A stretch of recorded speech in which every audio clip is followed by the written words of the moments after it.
The Book of Esther is really fun. Yeah. It's a great narrative, great story, and it's a joy to read through.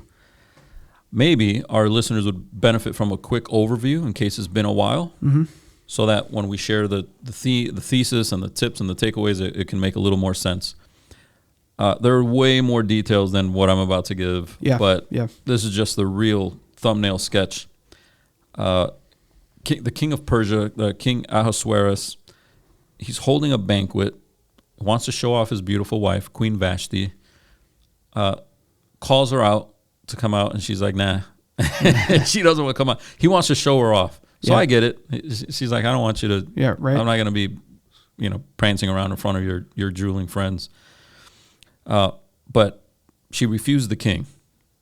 And so he's furious. All his counselors are like, hey, man, you need to make a lesson out of her. Otherwise, all our wives are going to be disobeying us in the kingdom. And this is not good. We already have a pattern of this happening.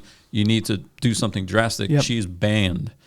All right. So the implication is divorce. She's ousted from the kingdom. She can never be in his presence again. But, he's lonely. He needs a wife. So they hold a competition. I'm calling it a competition, essentially. And for who will be the next queen.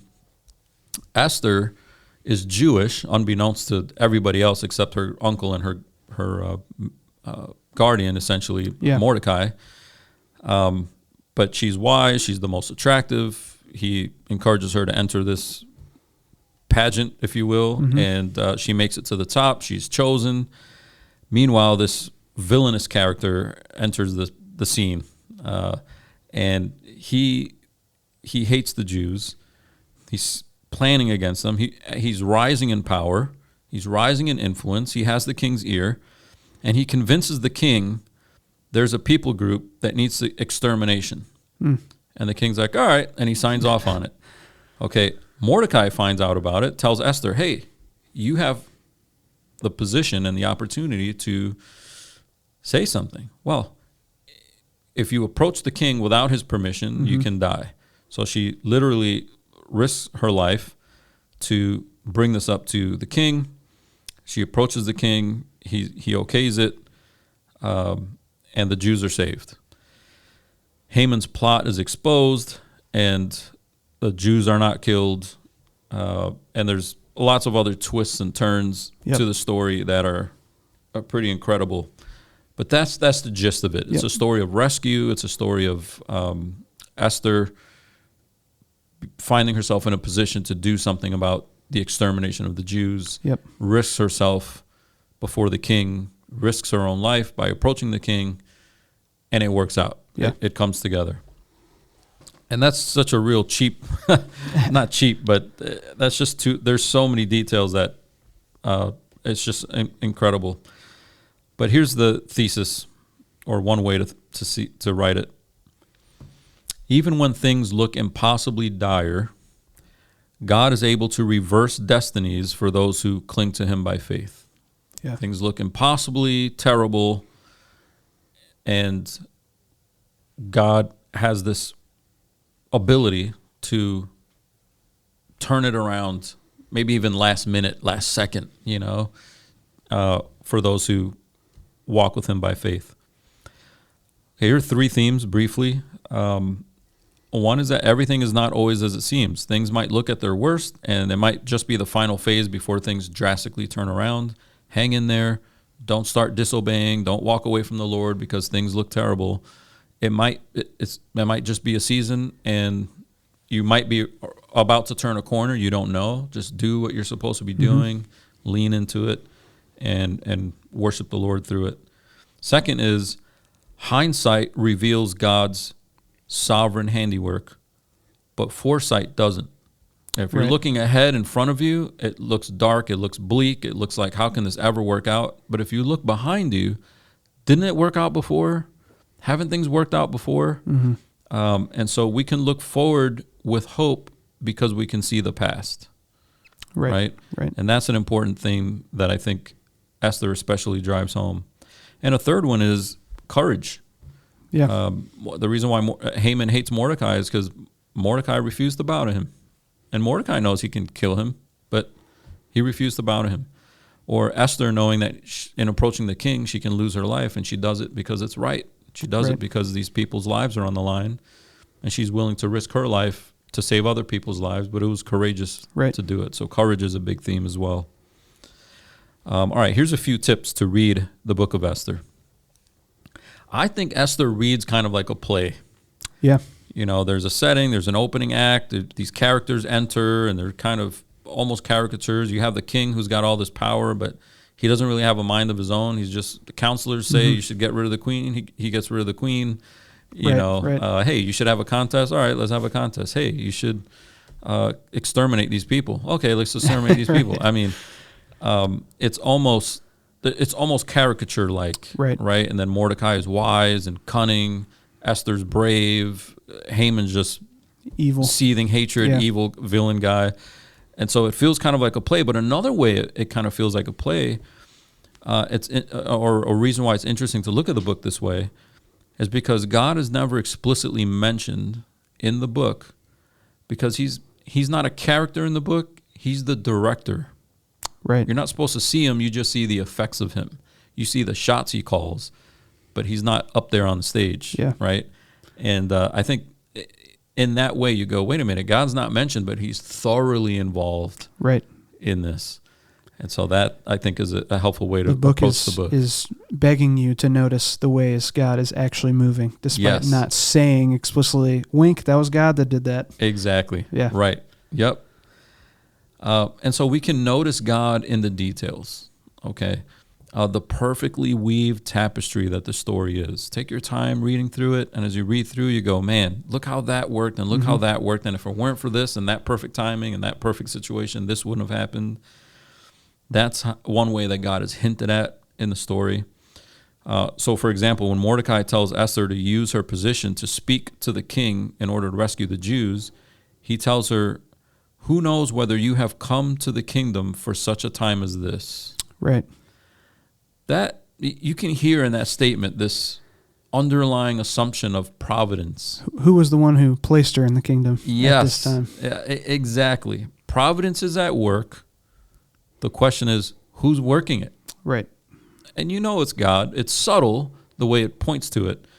But I think that's part of the strategy of the book, is to say, in the moment, when you're in a difficult situation, you feel like you don't see God. Well, neither did they. They worked with what was in front of them, trusting that God is working behind the scenes. So that leads to my next point, is that I think we can let that subtlety, as we're reading through it, and we go, wow, this is really subtle as it hints toward God, but we can let that help us think about God's subtleties in our own lives. I know this is bleeding into like takeaways, I guess, but he doesn't always announce everything he does. He works through circumstances. Right. And we need to be aware of situations and opportunities that he gives us to do the right thing. And I do want to, I made a note here, and this is more of a takeaway. That's all right. That doesn't mean that an open opportunity in your life means it's God sovereignly telling you that's the right thing to do. Yeah. What I mean to say is, when God gives us the right things to do, we need to be aware of the opportunities that are available to do them. Right. And sometimes it takes courage to do it, but we jump on those opportunities. And I think as we read through Esther and study it, that book ministers to us in that way. That's what I was going to say. Esther looks a lot like our own lives. A lot of times, I mean, God's not going to announce, hey, this is it. We just have to live faithfully. And in hindsight, we can see the ways God has worked things out. Yeah, big time. Okay, ties to Christ. First, I want to say, I find it interesting that so many Christians are averse to seeing Jesus in an Old Testament passage that does not overtly say Messiah, right, or the Anointed One or something like that, but that they would have no problem seeing God in a book that doesn't ever mention God once. True. Right? Right. So they would say Esther is a thoroughly theocentric book, God-centered book, even though it doesn't mention God. And those of us that see Scripture as Christocentric, we go, yeah, exactly. That's how the rest of Scripture. That's how the rest of Scripture works. Of course, God is clear and present, as is Christ. It's in the intimations. the built-in assumptions of the book, the behind-the-scenes stuff that where we can see Christ. So one example of that is where Esther sticks out her neck for the Jews, and she's saved while Haman is hanged. Christ actually sticks his neck out, but takes the death. And in that way, he gains victory over the enemy. Esther was willing to do it. Christ did it. Yep. And the result in both cases is God's rescue for his people. Yeah. There's a more obvious one. But this one, I've got to mention this one because it's throughout the Bible, but it's so heavy in Esther, which is the theme of reversal. Yeah. That reversal is a redemptive theme. So here's a few examples. Queen Vashti was rejected and put away for not coming to the king when she was called. Queen Esther is accepted when she comes to the king when she wasn't called. Mm-hmm. And that reversal right there, that's the mechanism God used to save Israel. Yeah. Another one, Mordecai saves the king by exposing an assassination plot, but he goes uncelebrated. The king then saves Mordecai by discovering Haman's plot to execute Mordecai, and the celebration that was going to be Haman's, or that Haman thought was going to be his, went to Mordecai, and the hanging that Haman designed was intended for Mordecai went to Haman. So on the very gallows that he built. Exactly. So Mordecai and Haman are both on these tracks. Yeah. And they look like they're heading toward very different destinies, and then they basically swap final chapters. So, and then God uses that reversal to save Israel. So you think about how Satan enters into Judas to deliver Jesus over to be executed. Feels like a win, looks like a win, sounds like a win, but that execution, the cross, is actually how Jesus defeats death. Yep. And gives us freedom from the accuser. The reversal of our being slaves to sin, and then now we're servants of Christ. Or we were dead in our trespasses, and now we're alive to God. So redemption is about reversal. Redemption happens through reversal. And Esther is tops in terms of the books of the Bible that just emphasizes reversal. Yeah, over and over. Over and over. Here's another one I missed. That throughout the book, the Jews are hated, and they're about to be expunged. By the end of the book, the Jews are so popular, people start pretending to be Jews. It's crazy. It's crazy. Yeah. It's about reversal. So you can think about right now, Christians are often maligned, ostracized, even physically persecuted, but there will come a time when believers reign fully with Christ, and all oppression will be a distant memory. Yeah. Reversal again. So Esther is about redemptive reversal. For more on that theme, I've recommended this at church before. In 2019, Crossway put out a book by G.K. Beale called Redemptive Reversals. It's great. That's a great place to get more on, outside of even just the Book of Esther, how we see this replete throughout Scripture.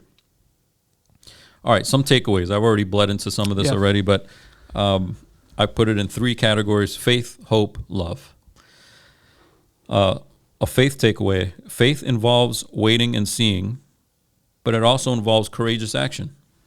Yep. It's both. Yep. Faith is waiting and hoping things, you're waiting for things to pan out, but you're also taking action in what's right in front of you. Yeah. The opportunities that are in front of you, you take them to do the right thing.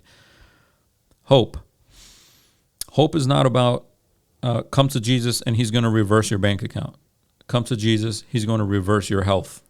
He can, but that's not really the promise. For the Christian, the promise of sure reversal comes in the form of trials now, rest later. Yeah. And by later, meaning the new earth. Yeah.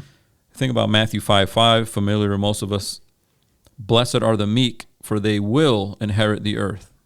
So if you think of the Beatitudes, it's act like this now, even though it's tough. Act like this now. Yeah. Because later there's this right payoff, so to speak. And so this future hope gives us present sustenance. And then finally, love. Esther is willing to risk her own life in order to possibly save the lives of other people. we should look for moments of providence that arrive as windows of opportunities to help others, especially those of the faith. Actually, the very last verse of the book tells us that Mordecai uses his power. He rose to second to the king, and he uses his power, the verse tells us, to seek the welfare of his people. Yeah. So it even ends, like if you missed it, this entire book, it ends with this emphasis of loving others in ways that you're able to, using opportunities to demonstrate it. Yeah. So that's a quick overview of the Book of Esther. Yep.